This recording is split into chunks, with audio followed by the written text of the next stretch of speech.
தனியார் பல்கலைக்கழக திருத்த சட்டத்தை கொண்டு வராங்க. அநியாயமா இருக்கு. ஒரு ஆல்ரெடி எக்ஸிஸ்ட் ஆகக்கூடிய ஒரு அரசு உதவி பெறும் கல்லூரிய தனியார் பல்கலைக்கழகமாக மாத்திக்கலான்னு அரசு சொன்னா அதை எப்படி அனுமதிக்க முடியும்? அரசு உதவி பெறும் கல்லூரிகள் இருக்கக்கூடிய ஆசிரியர்களுக்கு யார் சம்பளம் தரா? உங்க அரசு தருது.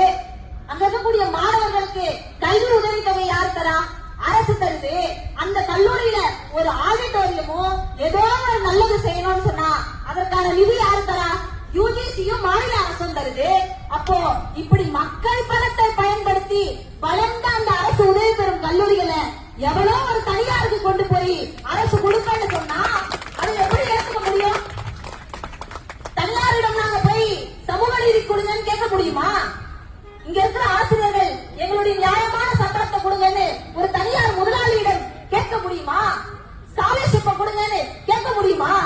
இடஒதுக்கீடை பின்பற்றுங்கன்னு சொல்ல முடியுமா? அப்ப சமூக நீதி என்று அரசு வாய்விடிய பேசி தம்மட்டம் அளித்துக் கொண்டால் மட்டும் போதாது, அதை நடைமுறைப்படுத்த வேண்டும் என்கிறதுதான் நாங்க இன்னைக்கு சுட்டிக்காட்டோம்.